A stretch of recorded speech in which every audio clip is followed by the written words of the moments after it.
Kaya ngayon ewan ko kung problemado ho mga kababayan. Pero nababagalan talaga ako kay George Garcia at sa Comelec mga bossing. No? Siguro kaya ho mabagal mga kababayan dahil po dito sa sinasabi ni Senador Ping Lacson. Oh? Ang sabi ho ni Senador Ping Lacson, mga kababayan, ni Panfilo Lacson is ibinunyag na may nagpe-pressure daw sa Comelec para daw ho hindi pirmahan ang SOSE case versus Senator Marcoleta. Sino kaya yang na-pressure na yan? Pag presidente na si Sara, sana vlogger ka. Hindi, baka patay na ako nun, gagi. Di ba yan yung gusto niyong sabihin? Di ba hindi? Ganyan yung gusto niyong sabihin. Di ba? Pag presidente na si Sara, magtago na kayo. Ba't ipapapatay kami ng mga Duterte? E di, lalong madidiin si Duterte. Lalong madidiin yung tatay niyo doon sa sa dahig. Na pagka nakita, patay na si Mark Ramos, ipinapatay ng mga Duterte. Lalo kayo madidiin, boy. Grabe naman kayo. Siguro, hindi, okay. Ano na lang, gayahin ko na lang siguro si Dado. Nachi, si Dado, naging nakasuhan ni General Torre, biglang nag-ice cream vlog. Mag-ice cream vlog na din ako kapag presidente na si Sara Duterte. Bakit lagi ba ang panakot ninyo? Pagka naging presidente si Sara Duterte, baka mas. Kasi mas madami kami magiging content, Di ba?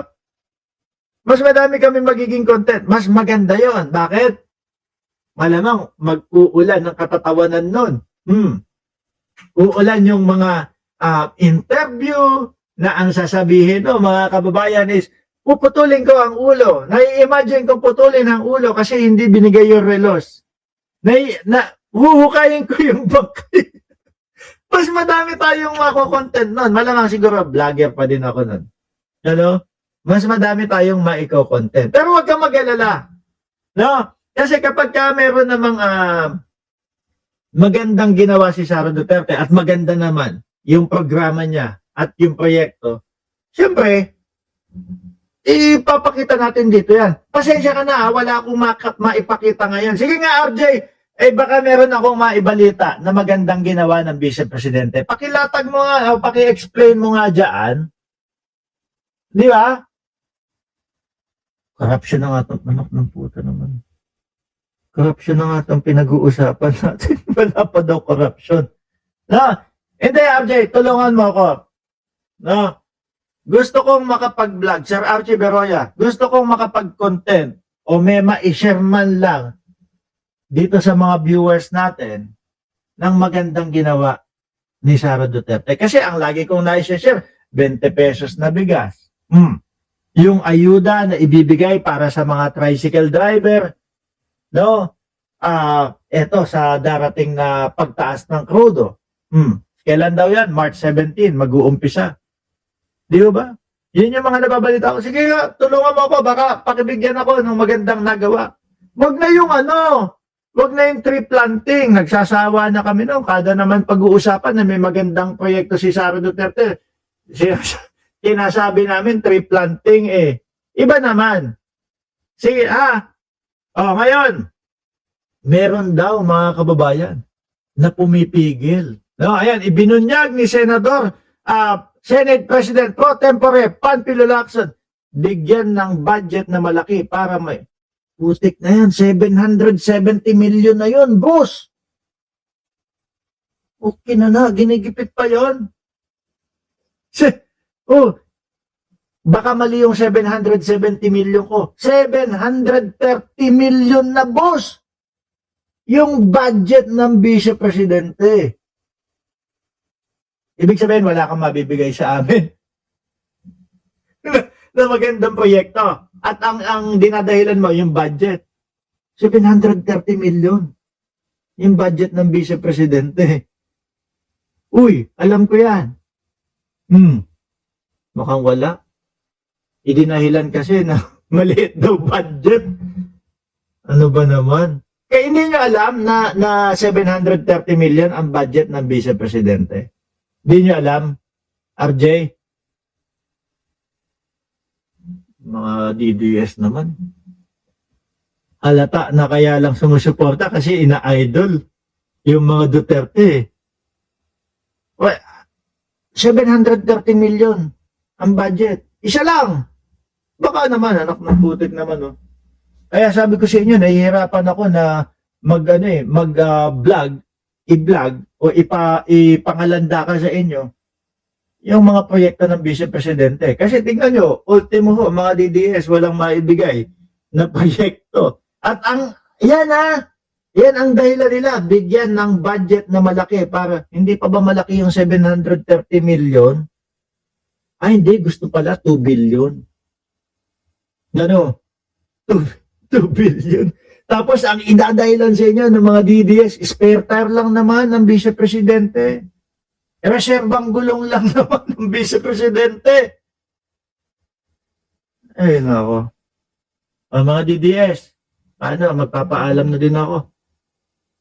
Hindi niya naman ako tinulungan na maipakita dito sa mga viewers natin yung proyekto ni Sara Duterte.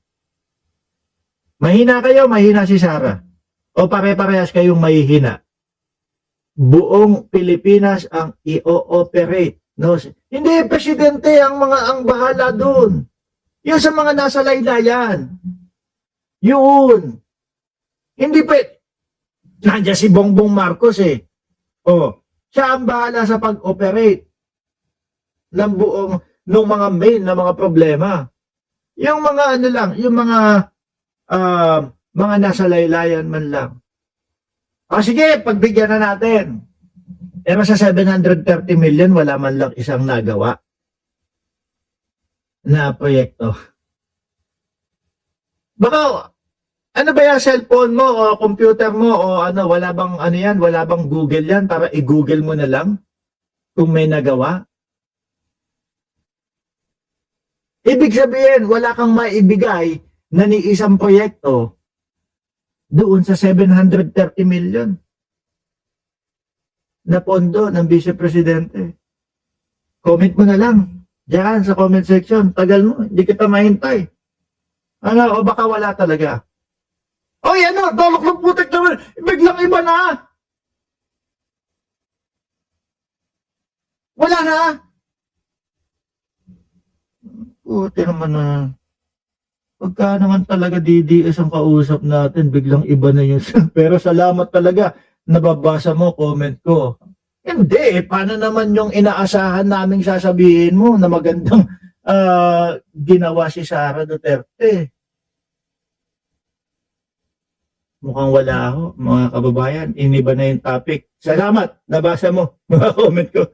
Papaalam na ako, mga bossing. Mukhang bigo tayo makarinig sa isang DDS na may magandang proyekto si Sara Duterte. Paumanino, kasalanan ko dahil hindi alam ng DDS kung ano ang magandang proyekto ni Sara Duterte. Aalis na ho ako. Wilfredo Bonacqua, shout out po sa inyo. Paalam, okay, paumanin.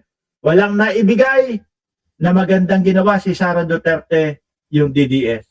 Kaya nagpasalamat na lang daw po kay Mark Ramos kasi nababasa yung comment niya. Ulitin ko mga DDS, 730 million pondo ng Vice Presidente. Wala kayong maibigay na proyekto niya man lang.